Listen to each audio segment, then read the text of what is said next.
कुछ लोग अभी भी आरक्षण के लाभ से वंचित रह रहे थे, उन्हें भी यह लाभ देकर समाज की मुख्यधारा में लाने के लिए हमने गत विधानसभा चुनावों के दौरान संकल्प लिया था।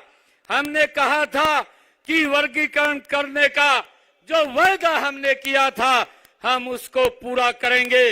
मुझे खुशी है कि हमने इस वायदे को अमली जामा पहनाते हुए हमने इसका वर्गीकरण को भी लागू करने का काम ये हमारी सरकार ने किया है।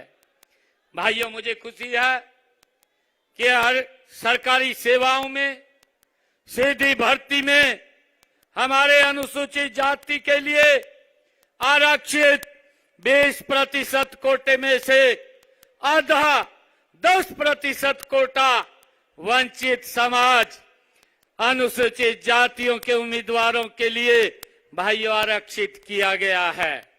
मुझे ये भी खुशी है कि यदि वंचित अनुसूचित जातियों के उपयुक्त उम्मीदवार उपलब्ध नहीं है तो शेष रिक्त पदों को अन्य अनुसूचित जातियों के उम्मीदवारों में से ही भरा जाएगा।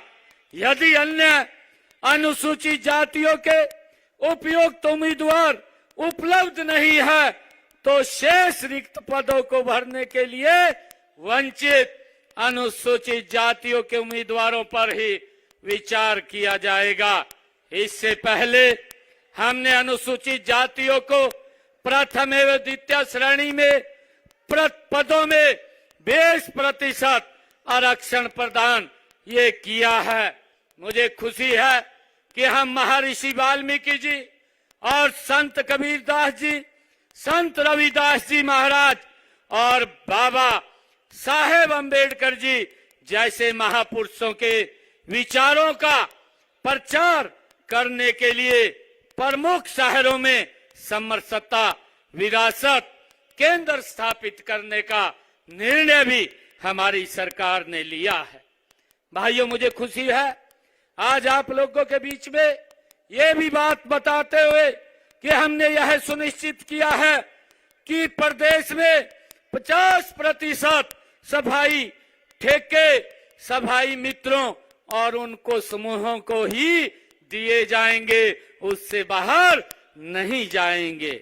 हमने सफाई कर्मचारियों के हितों को रक्षा के लिए हरियाणा राज्य सफाई कर्मचारी आयोग का गठन भी हमारी सरकार में किया गया है। हमने तीसरे कार्यकाल में सफाई कर्मचारियों का वेतन जो 16,000 से 17,000 रुपए था अब उसको बढ़ा करके 26 से 27,000 रुपए करने का ये संकल्प ये हमारी सरकार ने लिया है। हमने ये भी निर्णय किया है कि सफाई कर्मियों की ड्यूटी पर अगर मृत्यु होने की स्थिति में 5 लाख रुपए सीवरेज में काम करते हुए अगर दुर्घटना हो जाती है तो 10 लाख रुपए बीमे का प्रावधान भी ये हमारी सरकार ने किया है।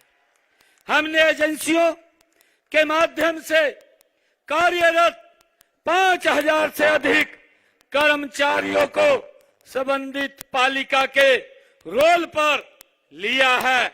देश के किसी भी सरकारी कॉलेज में इंजीनियरिंग की पढ़ाई करने वाले हमारे अनुसूचित जाति के हरियाणा के विद्यार्थियों को पूर्ण छात्रवृत्ति देने का संकल्प भी ये आपकी सरकार ने लिया है। मुझे खुशी है बताते हुए कि डॉक्टर भीमराव अंबेडकर जी का मानना था कि किसी भी समाज की प्रगति निचले तबकों की प्रगति पर निर्भर है। उनके इस विजन से प्रेरित होकर हमने प्रदेश में हर गरीब के उत्थान के लिए काम किया है। पिछले 10 वर्षों में प्रदेश में उपलब्धियों और विकास का आधार गरीबी का सशक्तिकरण रहा है। लास्ट माइल डिलीवरी पर फोकस ने इन वर्गों का जीवन बदल दिया है। वंचितों की सेवा का यह संकल्प ही हमारा सच्चा सामाजिक न्याय है। कोई भी गरीब भूखा न रहे, इसके लिए प्रदेश के 48 लाख बीपीएल परिवारों को मुफ्त अनाज देने का लगातार क्रम जारी है।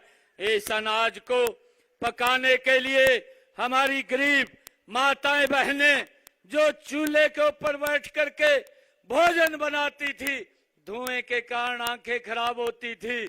2014 से पहले जिनको गैस का सिलेंडर दिखाई भी नहीं देता था दूर दूर तक, हमने उन बहनों के घरों में, उन बहनों को हरियाणा प्रदेश के अंदर 13 लाख बहनों को गैस का सिलेंडर देने का काम ये हमारी सरकार ने किया है।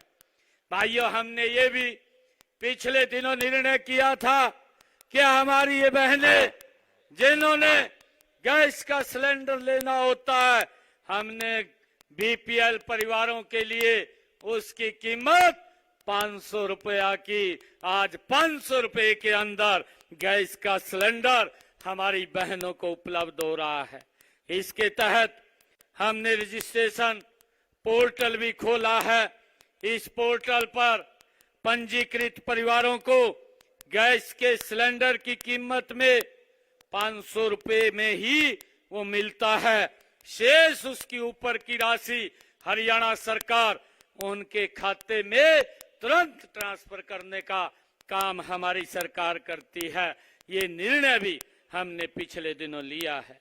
मुझे खुशी है कि हमने पिछले दिनों ये भी निर्णय किया था कि हमारे हरियाणा प्रदेश के ऐसे परिवार जिनकी इनकम 1 लाख रुपए से कम है, ऐसे 23 लाख परिवार, हमने उनको 1000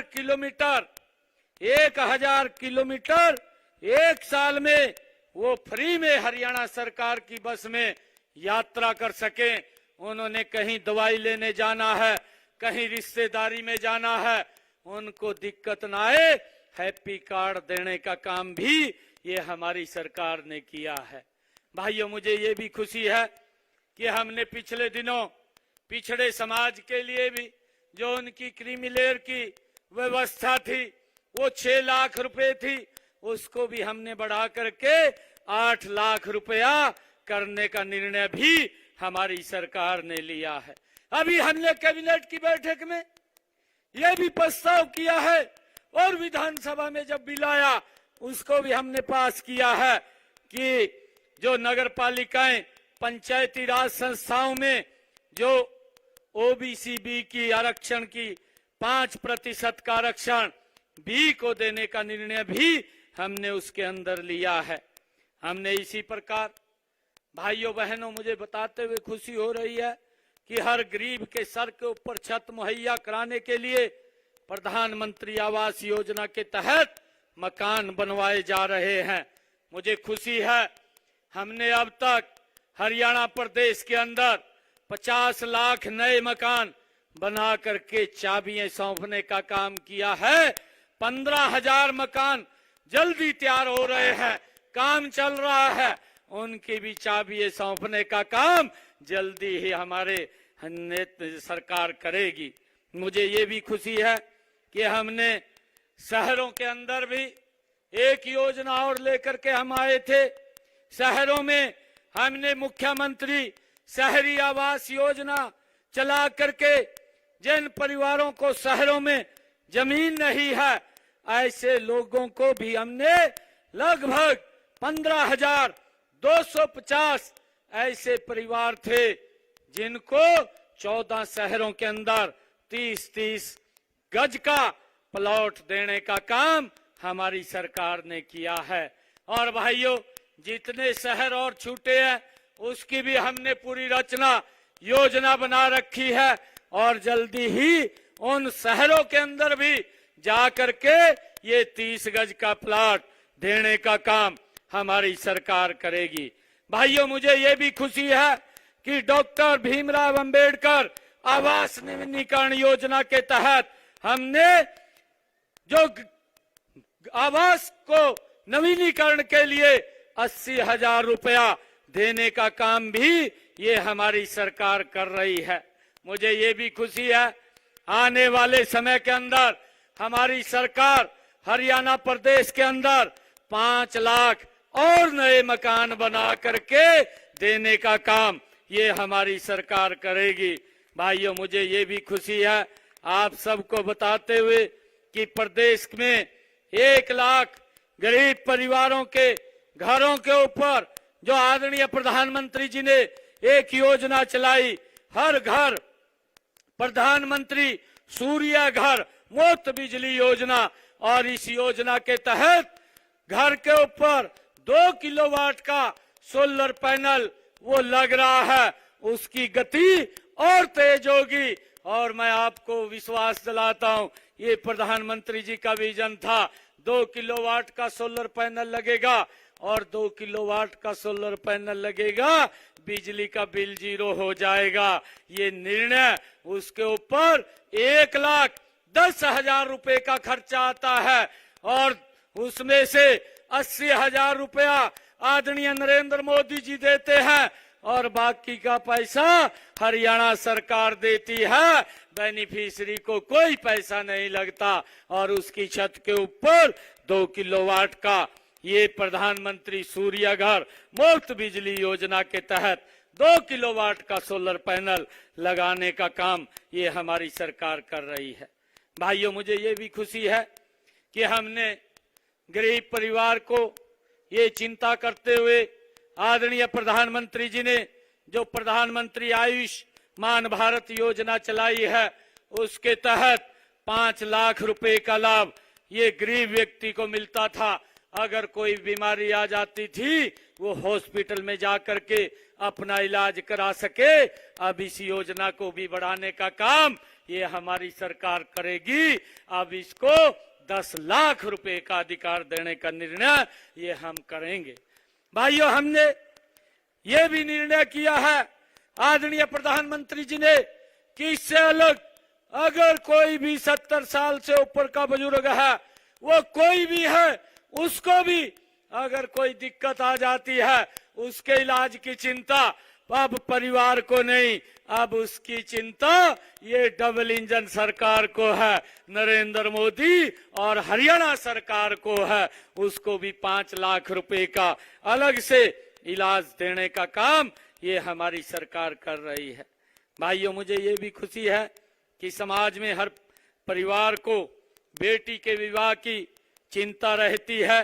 गरीबों को इस चिंता को दूर करने के लिए हमने मुख्यमंत्री विवाह सगुन योजना चलाई हुई है और इसके तहत गरीब परिवारों की बेटियों की शादी पर 71,000 रुपए सगुन ये हरियाणा सरकार द्वारा दिया जाता है। हमने इस राशि को और बढ़ाने का अब संकल्प लिया है। आने वाले समय के अंदर इस राशि को और बढ़ाया जाएगा ताकि गरीब व्यक्ति को बिटिया की शादी में कोई दिक्कत ना आए। हमने ये भी निर्णय किया है, एक योजना बना करके दयालु योजना, जिन परिवारों की इनकम 1,80,000 रुपए है, ऐसे परिवारों में अगर कोई घटनाक्रम हो जाता है, ऐसे परिवारों को 5 लाख रुपए तक सहायता पहुंचाने का काम भी हमारी सरकार कर रही है। भाइयों, हमने पिछले दिनों में बहुत सारे निर्णय ये हमारी सरकार ने लिए हैं।